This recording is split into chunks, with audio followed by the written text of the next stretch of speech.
अस्सलाम वालेकुम दोस्तों, मैं हूं याश शुजा। मेरे फेसबुक पेज और यूट्यूब चैनल पर खुश आमदीद। दोस्तों, 4 बड़ी खबरें आपके पास लेके आया हूं। सबसे पहली खबर तो यह है कि दोबारा गिनती में इलेक्शन कमीशन, मैंने आपको पहले भी ये खबर दी थी लेकिन अब इसमें तादाद चूंकि बढ़ चुकी है, कितनी नशिस्तें पीटीआई की मुस्लिम लीग नून को देने जा रहा है। और दूसरी बड़ी खबर यह है कि ये नून लीग की हुकूमत कितना अरसा चल पाएगी, इसके हवाले से भी बात करूंगा। और तीसरी बड़ी खबर यह है कि इमरान खान की मकबूलियत की वजह से अब मुख्तदर इदारों में भी दरारें पड़नी शुरू हो गई हैं, वहां पर भी इख्तलाफात रूनुमा हो रहे हैं, उस पर भी बात करेंगे। जबकि आखिरी खबर नहीं है, एक इंटरव्यू है जो कि डॉक्टर कैसर बंगाली, हमारे मुल्क के माया नाज माहिर मईशत हैं, उनका एक इंटरव्यू है जिसमें उन्होंने बड़े खतरनाक दावे किए हैं। सबसे पहले उनके इंटरव्यू के हवाले से ही बात करने के, उनका ये कहना है कि मुल्क की मईशत इस वक्त उस दुराहे पे पहुंच चुकी है कि खुदा न खास्ता मुल्क टूटने की तरफ जा रहा है। उन्होंने अपने इस इंटरव्यू में जो ब्यूरोक्रेसी, और उसमें दोनों तरह की ब्यूरोक्रेसी शामिल है, हमारी इस्टेब्लिशमेंट भी और सिविल ब्यूरोक्रेसी भी, उसकी अय्याशियों पे, उनकी नई गाड़ियों पे, उसके लिए जो पेट्रोल खर्च हो रहा है उसको तनकीद का निशाना बनाया। उन्होंने और बहुत सारे अखराजात जो हैं पाकिस्तान में, उनको तनकीद का निशाना बनाया। और उन्होंने जिम्मेदार करार दिया पाकिस्तान की मईशत की तबाही का पिछले 25 साल को खसूसी तौर पर।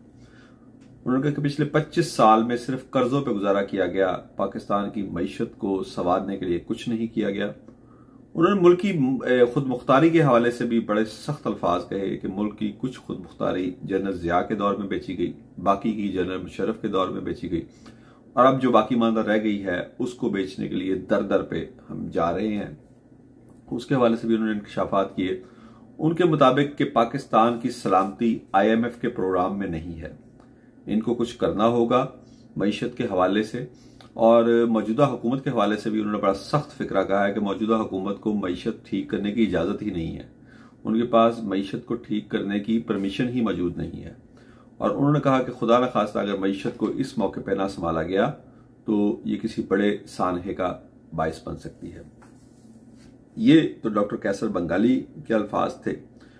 अब मैं आऊंगा अपनी, जो मैंने आपको खबरें 3 बड़ी बताई कि ये जो नून लीग की हुकूमत है ये कितना अरसा चलने जा रही है। जो कुछ कौमी असम्बली के इजलास में मैंने देखा, और जिसमें मैंने डिप्टी स्पीकर के लिए जो PTI के उम्मीदवार थे जुनैद अकबर, उनकी तकरीर सुनी, और उसके बाद महमूद खान अचकजई की तकरीर सुनी, और साथ साथ वज़ीर आला KP के अली अमीन गंडापुर की जो तकरीर सुनी, उससे ये अंदाज़ा मुझे लग रहा है कि ये हुकूमत 1 से 1.5 साल से ज़्यादा वक्त नहीं गुजार सकेगी। उसकी वजह यह है कि जब शहबाज शरीफ अपने यानी कि बतौर कौमी असम्बली वो दस्तखत करने के लिए स्टेज पे गए, तो उस वक्त जितना सख्त रवैया था, मैं वो अल्फाज नहीं दोहराऊंगा क्योंकि मुझे तकलीफ हुई वो मंजर देखकर, जब PTI के अरकान असम्बली अपने हाथों में जो उन्होंने उठा रखा था, कि इस कदर सख्त यानी कि जो रवैया है ये हुकूमत चलने का बायस नहीं बनेगा। और जुनैद अकबर ने तो अपनी तकरीर में वाज़ेह तौर पे कह दिया कि हम यहाँ पर कानून साजी के लिए या हुकूमतें चलाने के लिए नहीं आए हैं, हमारे वोटर ने हमें यहाँ पे भेजा है जो पिछले 2.25 साल में जुल्म किए गए उसका हिसाब लेने के लिए। और इतने खुले अल्फाज में महमूद खान अचकजई और जुनैद अकबर ने मौजूदा इंतखाबात में इलेक्शन में इस्टेब्लिशमेंट के किरदार पर जो बात की है, ये इससे पहले हमने आज तक नहीं सुनी। और बड़े ही सख्त अल्फाज अचकजई साहब ने भी बोले और जुनैद अकबर ने भी बोले। और आप यकीन करें कि पीपल्स पार्टी तो इसको इंजॉय कर रही है, क्योंकि जब फौज पे, इस्टेब्लिशमेंट पे, असम्बली में PTI की जानिब से या दीगर सियासी जमातों की जानिब से, जैसे अचकजई साहब हैं और दीगर जमातें, उनकी तरफ से तनकीद का निशाना उनको बनाया जाता है, ये दावे किए जाते हैं कि इलेक्शन फरोख्त किया गया, तो उनकी हमायत में नून लीग तकरीर करने आती है। और उसकी वजह से PTI का नंबर 1 टारगेट इस वक्त नून लीग है। और पीपल्स पार्टी की क़यादत, जो कि नून लीग से ज़्यादा सियासी समझ बूझ रखती है, ज़्यादा वो इस मामले में तेज़ है, वो इस सारी सूरत हाल को इंजॉय कर रहे हैं। क्योंकि पीपल्स पार्टी ने भी कोशिश की थी इंतखाबात से पहले कि उनकी बात बन जाए, और बलूचिस्तान, सिंध और पंजाब से कुछ नशिस्तें उनको दिलाकर, और इख्तलाफात शुरू ही पीपल्स पार्टी के इस्टेब्लिशमेंट से उस वक्त हुए थे जब आईपीपी को पंजाब में लॉन्च किया गया था, क्योंकि पीपल्स पार्टी का ख्याल था कि जो पीटीआई के जो उनके जो स्टालवार्ट हैं, जो हलकों की सियासत करने वाले लोग तोड़े जाएंगे, तो वो बजाय आईपीपी या मुस्लिम लीग काफ को देने के उनको दिए जाएंगे और इस तरह वो पंजाब में कुछ नशिस्तें जीत सकेंगी। लेकिन पीपल्स पार्टी को इंतखाबात से अंदाजा हो गया कि उन लोगों का ना आना उनके लिए बेहतर साबित हुआ, और अब इस मौके पर जो पीटीआई और तमाम जमातों का गोलाबारी का मरकज जो है वो नून लीग बनी हुई है, वो इसको एंजॉय कर रही है। और मौजूदा हालात में जितने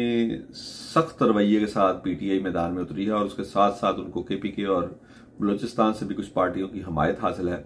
और सबसे उसके ऊपर तुरा इम्ताज है कि मौलाना फजल रहमान से भी पीडीएम की क़यादत की 2 रोज पहले होने वाली मुलाकात में कोई बर्फ नहीं पिघली, और वो भी अपोजिशन की डेस्कों पर ही बैठेंगे,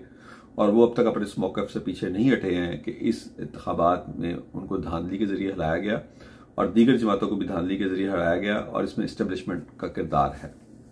अब मैं आखिरी खबर की तरफ आऊंगा कि पीटीआई की मजीद नशिस्तें मुस्लिम लीग नून को दी जा रही हैं। मैंने आपसे चंद दिन पहले वीलॉग में दावा किया था कि जैसे ही मरियम नवाज वज़ीर आला पंजाब बनी, उसके बाद नून लीग की क़यादत यानी मियाँ बरादरान शहबाज शरीफ ने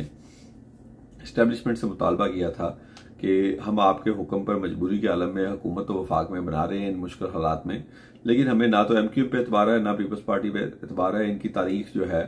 वो ब्लैक मेलिंग से भरी हुई है, तो आप कम से कम हमें सादा अक्सरियत के मुताबिक तो सीटें दें कि हम सादा अक्सरियत के साथ अपनी हुकूमत बना सकें और इन दोनों जमातों की ब्लैक मेलिंग में ना आए।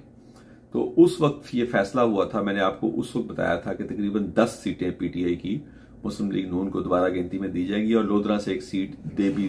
उनको दे भी दी गई थी, लेकिन अब इसकी तादाद बढ़ा दी गई है। ये 15 से 20 नशिस्तें हैं जो दोबारा गिनती में पीटीआई से मुस्लिम लीग नून को, यानी कम से कम ये 15 नशिस्तें होंगी और ज्यादा से ज्यादा ये तकरीबन 19-20 नशिस्तें होंगी पीटीआई की, जिसपे उनके उम्मीदवार जीते हुए हैं, लेकिन दोबारा गिनती में ये नशिस्तें नून लीग को दी जाएंगी ताकि एक तो उनकी नशिस्तों की तादाद बढ़ जाए और दूसरा उसकी तनासब से उनको रिजर्व सीट्स पे भी उनका हिस्सा बढ़ जाए और उनका इन्हिसार जो है हुकूमत बनाने के हवाले से पीपल्स पार्टी और एमकेएम पर खत्म हो जाए, जिसकी उन्होंने एस्टेब्लिशमेंट को दरख्वास्त की थी। अब इससे होगा क्या? इससे मुझे नहीं समझ लग रही कि नून लीग खुद इतने साल से, यानी कि 85 से, बल्कि उससे पहले तो मियाँ साहब आए थे, लेकिन 85 से तो पूरी मुल्की सियासत के मेन प्लेयर हैं और आज इस बात को तकरीबन 40 साल होने वाले हैं। उनको क्या पीटीआई के अरकान असम्बली के इस जारहाना रवैये को देखकर और इमरान खान की जारहाना पॉलिसियों को देखकर नहीं लग रहा कि इस तरह के किसी भी कदम से इसमें मजीद शिद्दत आएगी और ये उनके लिए हुकूमत चलाना तकरीबन नामुमकिन हो जाएगा? मेरा ख्याल है नून लीग ने माजी से सबक नहीं सीखा और इस वक्त ये जो सीटें दोबारा, यानी कि एक तो 8 फरवरी को, यानी कि हम आज तक ये मजाक सुन रहे हैं, इंटरनेशनल मीडिया पे भी ये मजाक बनाया जा रहा है हमारा कि 8 फरवरी को होने वाला इलेक्शन आज तक जारी है, आज तक गिनती हो रही है और असल इलेक्शन 9 फरवरी को हुआ जब अपने मनपसंद उम्मीदवारों को जितवाया गया। और अब जबकि नताइज का ऐलान हो गया, उनके नोटिफिकेशन जारी हो गए, तो उसके बाद दोबारा गिनती की दरखास्तें लेकर उनको हराया जा रहा है। और जो लोधरा वाली सीट थी उसमें तो पीटीआई के जो एमएनए थे उन्होंने बाकायदा, उनका ना सिर्फ नोटिफिकेशन जारी हुआ था बल्कि कौमी असम्बली में भी उनकी रजिस्ट्रेशन हो गई थी। तो इन मामलात से हालात मजीद खराबी की तरफ जाएंगे, हालात बेहतर नहीं होंगे। इससे पीटीआई ना आपको ऐवान में काम करने देगी और ना ही सड़कों पे आपको चलने देगी, जिसकी आज उन्होंने देखें एहतजाज की काल दी हुई है। और आप लाहौर या पंजाब को तो किसी तरीके से मैनेज करने की कोशिश करेंगे, लेकिन केपी को आप कैसे मैनेज करेंगे? और ना ही कराची में जो सिंध हुकूमत है वो उस तरह सख्त इक़दाम उठाएगी और ना ही उसको उठाने की जरूरत है। तो ये हालात आप उसको मजीद खराबी की तरफ लेके जाएंगे नून लीग की क़यादत, कि अगर उनको ये 15 से 19-20 सीटें मजीद पीटीआई की छीन के दी जाएंगी तो इससे पीटीआई के ना सिर्फ वोटरों का गम बहुत सा बढ़ेगा, बल्कि पीटीआई के जो अरकान असम्बली कौमी असम्बली में मौजूद हैं वो भी आपको चैन से नहीं बैठने देंगे। मजीद खबरें भी आपकी खिदमत में पेश करता रहूंगा। अपने दोस्तों और रिश्तेदारों का ख्याल रखिएगा।